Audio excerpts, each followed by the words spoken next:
টিকতে পেরেছে? টিকতে পারে না। এক বোনকে নিয়ে, এক শাড়ি নিয়ে বাংলাদেশে পালিয়ে যেতে হয়েছে। পালিয়ে যে ওখান থেকে বলে আমি পুট করে যে কোনো সময় ঢুকে যাব। ওখান থেকে বলে তোমরা রাস্তায় নামো, তোমরা সবাই তৈরি থাকো। দেখেন এই অবস্থার পর আমরা কিন্তু আওয়ামী লীগের কাউকে, সাধারণ লোককে আমরা কিন্তু কোনো হ্যাস্ত করি নাই। সেই কমিটি রিপোর্ট দিয়েছে আওয়ামী লীগ আমলে গত 15 বছরে 28 লক্ষ কোটি টাকা বাংলাদেশ ছাড় করে দিয়েছে ওরা। ছাত্রলীগের এক নাদুপুরের ছাত্র সভাপতি সে 2000 কোটি টাকা পড়েছে। শেখ হাসিনার সময় রিপোর্ট আসছে। শেখ হাসিনা নিজে কি বলেছিল? বলে আমার পিয়নও 400 কোটি টাকার মালিক। 400 কোটি টাকার মালিক ওনার পিয়ন, তাহলে ওনার বোন, ওনার ছেলেমেয়েরা কত হাজার কোটি টাকার মালিক হয়েছেন? ধরে রাখতে হবে এবং এদেশে আর আওয়ামী লীগকে সুযোগ বারবার কারণে যত নেতা বিসমিল্লাহির রহমানির রহিম এই দেশের জন্য আমি ছাত্র দলের একজন কর্মী হিসেবে বলতে, আমরা 17 বছর মামলা হামলা শিকার হয়েছে। একজন সৈনিক বেঁচে থাকতে কোন বহির্বিশ্বের রাষ্ট্র আমাদের দেশে আক্রমণ করতে পারবে না। যে বাঘের হাত থেকে, বাঘের হাত থেকে ফিরা যায়, কিন্তু শেখ হাসিনার হাত থেকে। আহ্বায়ক শিবপাশা ইউনিয়ন বিএনপি আলিমকে সংক্ষিপ্ত বক্তব্য দেওয়ার জন্য অনুরোধ করা।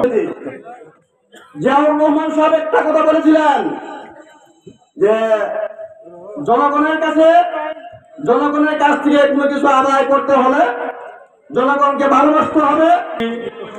আপনাদের কাছে এবং বাংলাদেশ জাতীয়তাবাদী দল কেন্দ্রীয় কমিটির নেতৃবৃন্দর কাছে এই মঞ্চ থেকে আহ্বান করতে চাই, আগামীতে নমিনেশন যাতে যারা মাঠে কাজ করেছে।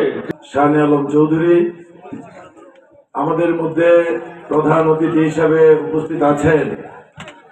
আপনাদের সকলের পরিচিত প্রিয় মানুষ, আমাদের সকলের শ্রদ্ধাভাজন মানুষ, এই অঞ্চলের গণমানুষের আপনাদের প্রতি কৃতজ্ঞতা যে এত রাত পর্যন্ত আপনারা এখন অবস্থান করছেন।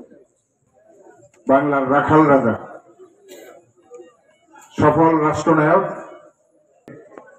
আমাদের আজমিরগঞ্জের প্রাণ পুরুষ যিনি ছিলেন বিএনপি, তিনি বিএনপিকে হাঁটি হাঁটি পা পা করে আজমিরগঞ্জের প্রত্যন্ত অঞ্চলকে দাঁড় করিয়েছিলেন। আমি কেন এসেছি জলসুকায়? আমি কি শুধু এমপি হওয়ার জন্য জলসুকায় এসেছি?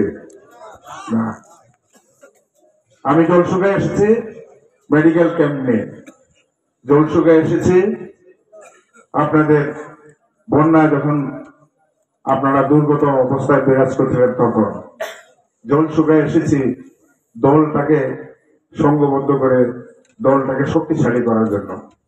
আমার মামার বাড়ি জলসুকা, কিন্তু আমি জলসুকায় এসে জলসুকার আমাদের বিএনপির সভাপতি জনাব হাজী নূর হোসেন সাহেবের বাড়িতে আমি রাত্রি যাপন করেছি। ভাই, চাচাতো ভাই এমপি ছিলেন, উনি আমার থেকে কতটুকু আপনাদের সাথে মিশতে পেরেছেন সেটাও জানেন, কিন্তু উনি এমপি হয়েছিলেন। আমাকে উনি অনেকবার বলেছেন যে তোমাকে আমি আমার স্থান দিয়ে যাব, তুমি আসো, তুমি আওয়ামী লীগে জয়েন করো। আমার আরেক ভাই ফজলে হাসান আবেদ, আপনারা জানেন, সারা পৃথিবীতে যাকে চিনেন, উনি আমাকে বলেছেন যে বানিয়াচং আজমিরগঞ্জ তো আওয়ামী লীগের জায়গা, তুই আওয়ামী লীগে জয়েন কর। এমনকি 2006 নির্বাচন না হওয়ার পরে 8 নির্বাচনের আগেও তিনি আমাকে বলছেন 2006 তো ইলেকশন হয় না, এটা মানুষের কাছে গ্রহণযোগ্য হওয়ার সম্ভাবনা আছে, সেই জন্য আমি এমপি হওয়ার জন্য শুধু আওয়ামী লীগে যাই নাই, আমি বিএনপিতে আছি। এই গত 18 বছর আমি বানিয়াচং আজমিরগঞ্জের এমন কোন ইউনিয়ন নাই যে ইউনিয়নে আমি রাত্রি যাপন করি নাই, এমন কোন ওয়ার্ড গ্রাম নাই যেখানে আমি একাধিকবার বারে বারে আমি যাই নাই। গিয়েছি শুধু এমপি হওয়ার জন্য না, গিয়েছি দলকে শক্তিশালী করার জন্য। এখনো বলবো আমাকে নমিনেশন দিতে হবে এমন কোনো কথা নাই, কিন্তু এমন মানুষকে নমিনেশন দিতে হবে যে মানুষকে নিয়ে আমরা এই তৈরি পার হয়ে আমরা একজন এমপি পাবো। আমরা সেই মানুষ চাই। আমরা বারে বারে হারতে চাই না। আমরা অনেকবার হেরেছি, আমরা এখন জিততে চাই। সারা দেশে ছাত্র জনতা এই শেখ হাসিনাকে দেশ ত্যাগ করতে বাধ্য করেছে। একটা মুক্ত স্বাধীন অবস্থা, সেই অবস্থায় আমরা চাই মানুষের সেবা করার জন্য বিএনপি ক্ষমতায় আসুক। আর বিএনপি ক্ষমতায় আসতে গেলে বিএনপি সারা দেশে ক্ষমতায় আসলো, আমার বানিয়াচং আজমগঞ্জে আসলো না, তাহলে আমার কি উন্নয়নটা সঠিকভাবে হবে? আমার উন্নয়নটা সঠিকভাবে হবে না। অতএব আমরা চাই এমন লোক যিনি নির্বাচন করলে নির্বাচিত হয়ে আসতে পারবেন, মানুষের ভালোবাসার মাধ্যমে নির্বাচিত হয়ে আসতে পারবেন। পদ পদবি দিয়ে 2-4 জনকে আর শুধু টাকা পয়সা খরচ করে নির্বাচিত হওয়া যায় না ভাই। লক্ষ লক্ষ নেতার উপর মামলা দিয়েছে। আমাদের এখানে বসা প্রায় সকলেই মামলার, আমি নিজেও 14টা মামলার আসামি। সবচেয়ে মজার ব্যাপার কি জানেন, আমি যখন কাশিমপুর জেলে আছি তখন নাকি আমি শাহবাগ যে পুলিশকে মারে, পুলিশকে রক্তাক্ত করে গাড়ি ভাঙচুর করে আবার কাশিমপুর জেলে চলে আসছি। রাতের বেলা হয়তো 2-3টা বাড়ি ঘরে অনেকে আক্রমণ করেছে, কারণ 9টা মানুষ এক গ্রামে শহীদ হয়েছে। কিন্তু পরের দিন সকালে 7টা লাশ নিয়ে আমরা যখন জানাজা পড়লাম, আমি একমাত্র বক্তা ছিলাম। সবাই বলছে শুধু জীবন ভাই বক্তব্য রাখবে, আর কেউ না।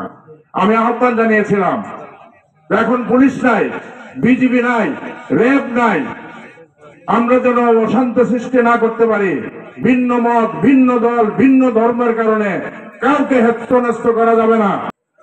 বিএনপি আমাদের কাউকে মাইনরিটি মেজরিটি মনে করে না আপনাদেরকে, কারণ যখনই বলা হয় যে সংখ্যালঘু তখন মনটা একটু ছোট হয়ে যায়।